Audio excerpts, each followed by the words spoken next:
لما احمد فتوح يسيب معسكر الزمالك في العاصمه الاداريه الجديده ويطير على الساحل الشمالي عشان يحضر هناك حفله الراغب علامه، ويقابل انتيمو امام عاشور هناك في الحفله، ويطلع تصريح من مجلس اداره الزمالك يقول لك ان هو ساب المعسكر بسبب ان عمه تعبان.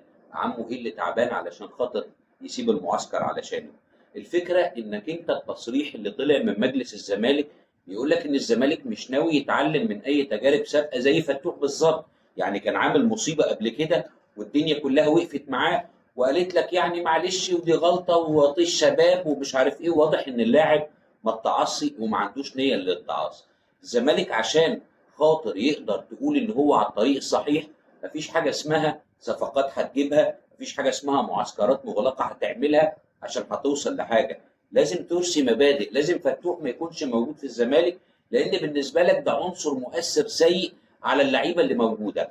عشان ما حدش كمان يطلع يقول لي طب وامام عاشور ايه علاقته بالموضوع؟ الراجل كان سهران وهو مش موجود في معسكرات ولا حاجه وهو مصاب وما بيتمرنش. اقول لك ما هو امام عاشور رايح يحضر الحفله هناك مع فتوح، مع الحفله دي ما بياكلوش فيها جبنه قريش وبيشربوا فيها ميه ساقعه هناك. كلنا عارفين ايه اللي بيحصل في الحفلات اللي من النوعيه دي. الزمالك لازم ياخد من موقف فتوح اللي حصل ده موقف صارم وموقف قوي عشان يكون عبره لكل اللعيبه. غير كده بقى ما تسالنيش لا على احتراف ولا على كوره ولا على اي حاجه تانيه.